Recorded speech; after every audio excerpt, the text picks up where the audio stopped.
গৌৰৱ গগৈ ডাঙৰীয়াই এলায়েন্সৰ নামত আসন বুজাবুজিৰ নামত তাৰিখ পে তাৰিখ যি ধৰণে হুহুকা পিছলা কৰি আছে ই অত্যন্ত দুৰ্ভাগ্যজনক কথা হৈ পৰিছে। সমগ্ৰ অসমৰ জনতাই সমগ্ৰ অসমীয়া মানুহে বিজেপিৰ ফেচিবাদী নৈৰাজ্যবাদী আৰু স্বৈৰাচ্বৰী নীতিৰ বিৰুদ্ধে অসমৰ সকলো বিৰোধী ৰাজনৈতিক দলক ঐক্যবদ্ধভাৱে ক্ষমতাৰ পৰা প্ৰতিহত কৰিবৰ কাৰণে এলায়েন্স বিচাৰি আছে। গৌৰৱ গগৈ বা কংগ্ৰেছ দলটোৰ কাৰণে যোৱাবাৰ 2021 চনৰ বিধানসভা নিৰ্বাচনত এলায়েন্স কৰিম বুলি কৈ যি ধৰণে কংগ্ৰেছে 2021 চনত ৰাইজৰ দল জাতীয় পৰিষদক যি ধৰণে ৰামঠগন দি হিমন্ত বিশ্ব শৰ্মাক অসমৰ মুখ্যমন্ত্ৰী পাতিলে সেই একেখন নাটকেই এইবাৰো হ'বলৈ গৈ আছে। আমি কংগ্ৰেছ দলটো গৌৰৱ গগৈ স্পষ্টভাৱে সকীয়াই দিব খুজিছোঁ যে আমি আপোনালোকৰ লগত আদৰ্শগত পাৰ্থক্য থকাৰ পিছতো এই কাৰণেহে আপোনালোকৰ লগত আসন বুজাবুজি বা চিট শ্বেয়াৰিং কৰিব খুজিছোঁ যে সমগ্ৰ অসমৰ জনতাই এইবাৰ বিজেপিক প্ৰতিহত কৰিবৰ কাৰণে অসমৰ যুৱ প্ৰজন্মই বিজেপিক খেদিবৰ কাৰণে সকলো বিৰোধী ৰাজনৈতিক দলে ঐক্যবদ্ধভাৱে নিৰ্বাচনত প্ৰতিদ্বন্দ্বিতা কৰাটো বিচাৰিছে। কিন্তু কংগ্ৰেছ দলটোৱে আৰু কেইদিনমান আছে মাত্ৰ নিৰ্বাচনলৈ, আৰু মাত্ৰ কেইটামান দিনহে বাকী আছে। তাৰ পিছতো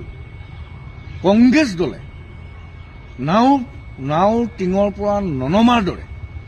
তেওঁলোকে আজিৰ তাৰিখলৈকে এলায়েন্সৰ কোনটো সমষ্টিত কোনজন প্ৰাৰ্থীয়ে প্ৰতিদ্বন্দ্বিতা কৰিব তাৰিখ পে তাৰিখ আলোচনাৰ ওপৰত আলোচনা, তাৰ পিছতো সিদ্ধান্তত উপনীত হ'ব পৰা নাই। আৰু আমি ভাবিবলৈ বাধ্য হৈছোঁ যে যোৱাবাৰ যেনেকৈ কংগ্ৰেছ দলটোৰ ভুলৰ কাৰণে জাতীয় পৰিষদ ৰাইজৰ দল বা অন্য দলবিলাকৰ লগত যি ধৰণে এলায়েন্স হ'ব লাগিছিল, এলায়েন্স নোহোৱাৰ কাৰণে বিজেপি ক্ষমতালৈ আহিলে, এইবাৰো গৌৰৱ গগৈ কংগ্ৰেছ দলটোৱে বিজেপি RSSক হিমন্ত বিশ্ব শৰ্মাক মুখ্যমন্ত্ৰী পুনৰ পাতিবৰ কাৰণে মুখ্যমন্ত্ৰীৰ জালত কংগ্ৰেছ দলটোৱে ভৰি দিছে নেকি? এইকাৰণে আমি এই কথা ক'বলৈ বাধ্য হৈছোঁ। নিৰ্বাচনৰ দিন চমু চাপি অহাৰ পিছতো এলায়েন্সৰ মাজত চিট শ্বেয়াৰিঙৰ কথাক লৈ আজিৰ তাৰিখলৈকে তেওঁলোকে এটা ঐক্য মতত উপনীত হ'ব পৰা নাই। আৰু তেওঁলোকে অন্য দলবিলাকক যি ধৰণে বান্দৰ নচোৱাৰ দৰে বান্দৰ নচুৱাই থাকিম বুলি যদি ভাবিছে কংগ্ৰেছ দলে, আপোনালোকে এই কথাটো